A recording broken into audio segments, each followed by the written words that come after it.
محترم ورور عبدالهادي له نادري څخه پوښتنه کوي چې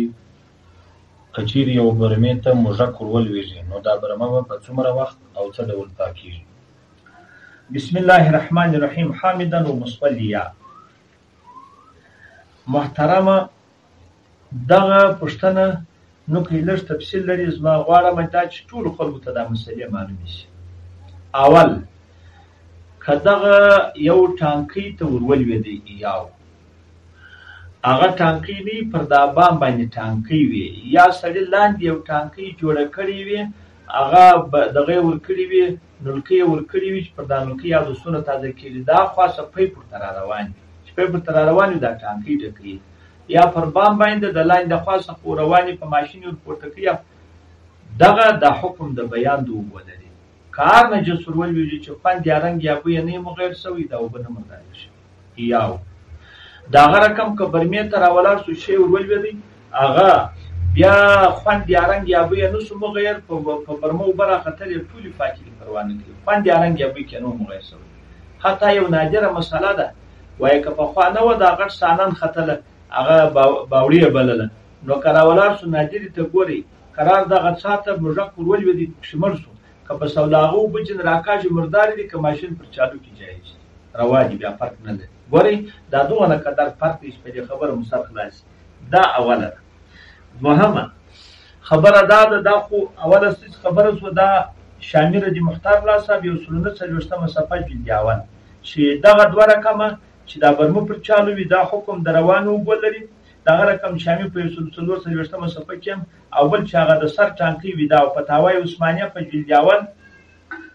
328 او 328 صفحه کې په ټول وګورئ که په اردو پوهېږي که په پښتو پوهېږي دواړه ستا پیدا یې کړئ. دا خو راولاړ شول هغه دا دی چې دا غټ او دوهمه دا خلاص الفتاوا جلد اول 15 صفحه. بله پوښتنه تاسې دا کړې ده چې دغه دا کتاب فتاوا دوم ټوک 40 صفحه. بله پوښتنه تاسې دا کړې ده چې وا دغه به څنګه سي دغه که مردار شو خوند یا رنګ یا بوی مغیر شو نو بیا به څنګه وي؟ ګرانو محترمینو دا په نورو ځایو کې چې هغه په یو رقم هغه چې نجس پکښې وسي وراخېږي نه وي امکان یې نه وي هغه باره دوی راخیستي دي چې 40 شپې قدر یا دونه اندازه به هغه دوی څوک وي هغه به دوی پاته وي چې دغه پاته نه وي یعنې خټې نه شي دغه نجس خټې نه شي تر هغه وخته پورې نه روان کېږي. دا علماو لیکلي دي لیکن چې ګوره په خبره باندې مو سر خلاص وایي دا خو زموږ کتابو ټولې لیکلي دي خو د برمې حکم دا دی چې په خبره مو سر خلاص د برمې حکم دا دی چې روان اوبو هم حکم ټوله مردغه دی چې دا خو د حکم د روان اوبو لري که چیرې نجس ورولوېدی د اوبو خوند یې مغیر شو او لیکن بیا خو مردارې دي رقم استعمال یې هغه په کالو کې هغه په اوداسه کې په غسل کې ټول ناجایز دی خو که چیرې داسې پېښه شوله چې دی پاکۍ څه به کوي اوبه به راکاږي تر هر هغه وخته پورې به دا اوبه راخېږي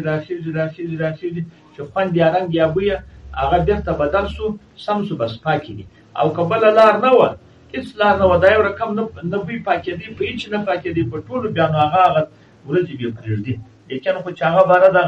دغه خټې شي دغه خاورې شي هغه په خاورو په خټو ګډ شي بیا نو څوک دی بیا نو نه دی باره نو بیا روا کېږي خو هغه هلته چې خوند یا رنګ یا بویه په اوبو راختلو نه پاکېږي او که خوند یا رنګ په راختلو په پاکېدی بیا نو بلکل دغه ته غوږ نه سي. انشاءالله په دې خبره به مو سر خلاصوئ. بله خبره دغه درېیمه خبره ستاسې خبره خو پکښې راغله چې هغه په خوند یا رنګ یا بویه مغیر کېږي یعنې که مغیر شوی بیا چې دا خوند یې پاک ته چې تر هغه ته به اوبه راکاږي او که بله لار نه وه نو بیا هغه 40 شپې پاتېږي. بله خبره دا محترمه دغه تالاب دغه لاندې تالابونه چې دي د څا حکم نه لري تاسې هدایه وګورئ د څا مسلې ټولې پر قیاس نه دي بنا هغه پر چا بنا دي هغه پر اثارو بنا دي. څا ته چې موږک ولوېږي پکښې مړ شي 100 صولغې وجوبن په 10 صولغو هغه استحباباً پاکېږي لیکن دا تالاب چې اشرفي عشره نه وي دا لږ دا په مځکه کې موږ ټانکران راچوو یا د پۍ پسې اوبه راځي ورلوېږي دا پام وکړئ دا راولاړ شول دا که مردار شو که موږک وړلی ژوندی راوختې خو مردار نه دی که موږک پکښې مړ شو دا د څه حکم نه دی چې په 100 اوبو پاکېږي، ټولې اوبه ختل غواړي او دا ټوله دغه تالاب هم هغه ټول پرېول درېونه غواړي. لیکن دا خو د انسان تر وس وتلی دی، ډېر په تکلیف هم دی، دا خو ډېر مشکل دی. بس دغه خبره واورئ چې که دغسې سو بس دغسې تالاب مردار سو، یا په دې کې شلومبې مردارې شوې، یا په دې کې شیدې مردارې شوې، یا غوړي مردار شوه، او بیا راولاړ سي بس داسې وکړي یا نجس چې وکاږي، وروسته هغه اوبه ورتوی کړي پر داسا چې 3 ګازه اوبه پر سر باندې وبهېدلې، پر سر بس بالکل ټولې پاکې دي. دغه رقم پر کاسه چې وبهېدلې ټولې پاکې، دغه رقم پر دیګ چې وبهېدلې، د دیګ له بیا دغه د ساله خو د اخوا د ګزونه غواړي، د دیګ چې مایز تر کنګرو راواوښتلې، حتی که چیرې غوړي وتې یا فرض که یا شیدې وي پر تا ډېرې ګرانې وي، نو بیا راولاړ سو موږک ور ولوېدی، موږک چې نزورې که بس شیدې راولاړ سه په بل غټ دا دیګ راواخه په غټ کاسه کې یې کښېږده، بس نورې شیدې ورتویوې که اوبه ورتویوې ستا خوښه ده چې تر کنګرو یې وبهېدلې، هغه لاندې هم چې وبهېدلې هغه هم جایز ګرځي، هغه هم خپله روا دي، هغه هم پروا نه کوي. دا پام ورته وکړئ چې په دا خبره مو سر خلاص شي. دا بله خبره دغه اوبه دغه زموږ کتابو روانه اوبه دا خبره راخستې ده، وایي که چیرې پر هاخوا ته سپی پکښې مړ پروت و یا بل حیوان پکښې مړ پروت و، دا اوبه که اکثره وایي پر دې سپي راتېرېدلې لږ هغه تر سپي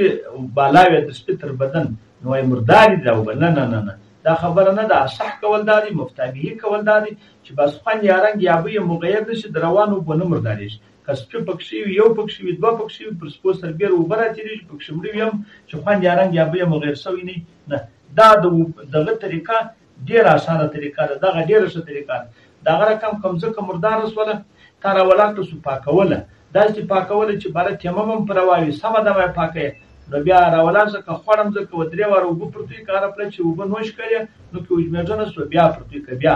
او که چیرې راولاړ سو دغسې مځکه وه یا سیمېټ و او یا داسې کلکه مځکه وه، بیا اوبه پرتوي کړئ چې بس فقط 2 ګزه 3 ګزه پر وبهېدلې، بس بالکل ټوله مځکه پاکه ګرځي. دا ټوله درې مختار رجې مختار هغه 144 صفحه، هغه جلد اول، او تاتار خانیه جلد اول 308 صفحه، اواب کې مسائل او رون کا حل دریم ټول کې 2 صفحه،